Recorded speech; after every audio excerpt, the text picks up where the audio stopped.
So hey guys, welcome to my YouTube channel Soul of Sorts। तो आज की हमारी टॉपिक जो है वो माइक्रोप्लास्टिक के बारे में है। तो चलिए स्टार्ट करते हैं। ह्यूमैनिटी ने जमीन पे प्लास्टिक फेंका, समंदर ने इसे निगल लिया, हवा ने इसे उड़ा लिया और आज हम देखते हैं कि वही माइक्रोप्लास्टिक बारिश के साथ मिलके जमीन पे बरस रहे हैं। रिसेंटली एक कंट्री इंडोनेशिया जो ओरंगोटैंग्स के लिए फेमस है, वहां पे ये ऑब्जर्व किया गया कि रेनफॉल के साथ माइक्रोप्लास्टिक गिरे। हर एक बूंद के साथ इंसान के कचरे का हिसाब लिया जा रहा है और अगर गवर्नेंस और ग्रीड के बीच की लड़ाई को अब नहीं जीती गई तो ह्यूमैनिटी के सिस्टम को यह माइक्रोप्लास्टिक धो डालेगा। तो मैं हूं मोनू श्रीवास्तव और आज की इस वीडियो में हम जानेंगे कि क्या है माइक्रोप्लास्टिक और क्या हुआ इंडोनेशिया में जब माइक्रोप्लास्टिक बारिश के साथ गिरे। तो सबसे पहले हम नजर डालते हैं कि माइक्रोप्लास्टिक होते क्या है। नाम से ही मालूम पड़ता है कि ये बहुत छोटे, बहुत सूक्ष्म पार्टिकल्स होते हैं। यानी आप इनका साइज देखेंगे अंडर 5 mm की होती है। प्रमुखतः माइक्रोप्लास्टिक दो तरह के होते हैं, प्राइमरी एंड सेकेंडरी। माइक्रोप्लास्टिक में दो नाम हमें याद रखने हैं। पहला, माइक्रोबीड्स। हम जानते हैं कि जो हम toothpaste, face wash, shampoo use करते हैं, इन सब में प्लास्टिक का प्रयोग होता है और उसमें मुख्यतः एक्सफोलिएटिंग एजेंट है, उसमें माइक्रोबीड्स यूज हो जाते हैं। दूसरा होता है नडल्स, जो हम जानते हैं कि बेसिक रेजिंग के पैलेट्स होते हैं जिसमें हम प्लास्टिक के डिफरेंट प्रोडक्ट्स को डिजाइन करते हैं, चाहे वो प्लास्टिक की बॉटल हो, चाहे वो प्लास्टिक की ग्लास हो, चाहे वो प्लास्टिक की प्लेट हो या वो सारे में नडल्स का यूज होता है। तो आप देखते हैं जो हमारा सोर्सेज है, यानी एब्रेशन ऑफ सिंथेटिक फाइबर, यानी जो हमारी टेक्सटाइल इंडस्ट्रीज हैं, पॉलीमर इंडस्ट्रीज हैं, वहां से जब ये प्लास्टिक के मटेरियल टूटते हैं उसके बाद ये माइक्रोप्लास्टिक में तब्दील हो रहे हैं।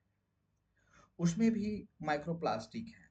जो हम प्लास्टिक जलाते हैं, इनवेरिएबल एटमॉस्फेयर में माइक्रोप्लास्टिक रिलीज कर रहा है। उसके बाद हम देखेंगे जो कि सूक्ष्म पार्टिकल हैं, इनका बहुत कम मास होता है, तो ये लार्ज डिस्टेंस पे ट्रेवल कर सकते हैं पानी के द्वारा, हवा के द्वारा, और फिर वो कहीं जाके डिपोजिशन करेंगे। डिपोजिशन का कारण क्या हो सकता है? बारिश की पानी हो सकती है, नाले की पानी हो सकती है, उसके सहारे वो कहीं जाके इकट्ठा होंगे। तो ये रहा माइक्रोप्लास्टिक का इंट्रोडक्शन। अब इंडोनेशिया में क्या देखा गया?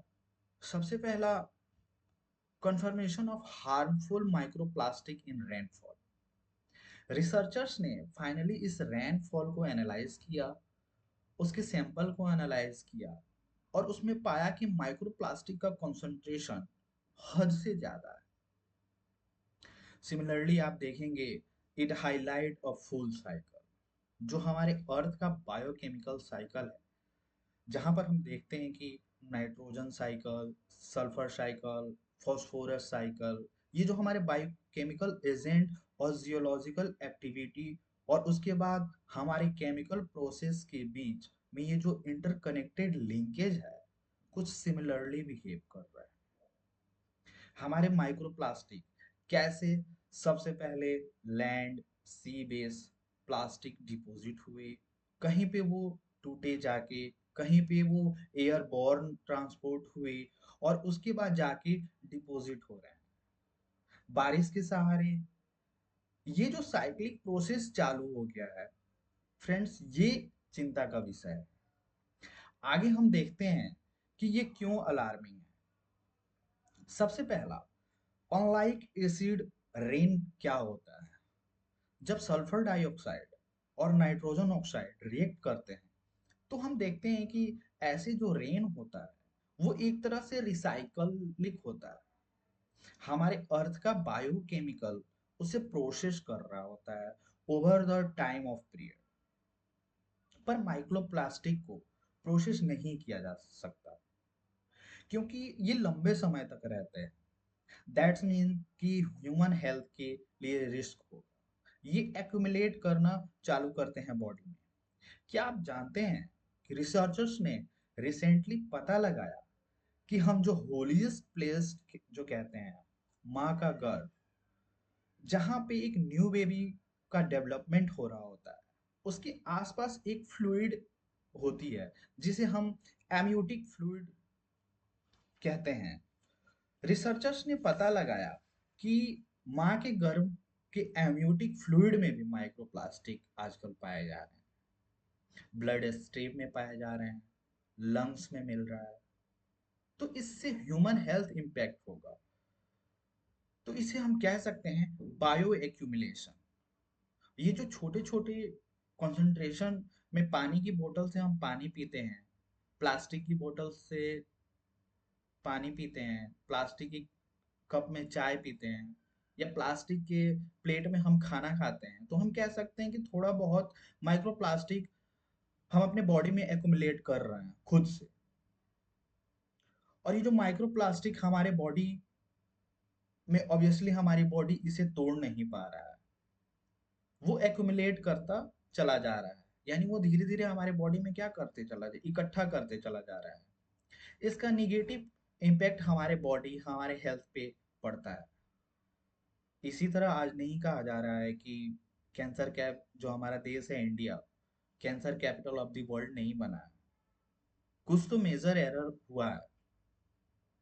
तो आप देखेंगे ह्यूमन हेल्थ रिस्क में इनहेलेशन, इंजेशन, जब आप खाएंगे पिएंगे तो हमारी बॉडी उसे एक्युमुलेट करेगी। हमारे बॉडी के जो ऑर्गन है उसे एक्युमुलेट करेंगे कहाँ कहाँ पे, लंग्स में, लिवर में, पोटेंशियली ब्रेन में ये एक्युमुलेट करते जा रहे हैं। And endocrine disruption from additives, phthalates, bisphenol हो गए।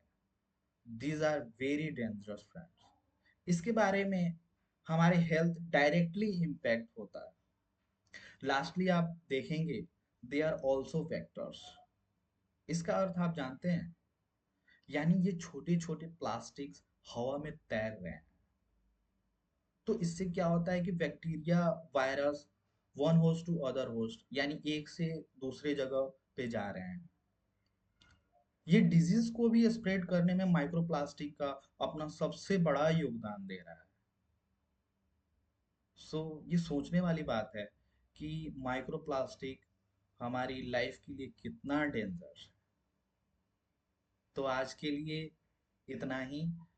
मिलते हैं माइक्रोप्लास्टिक के नेक्स्ट वीडियो में। और हाँ, चैनल को लाइक, सब्सक्राइब और शेयर करके ही जाइएगा। Thank you friends.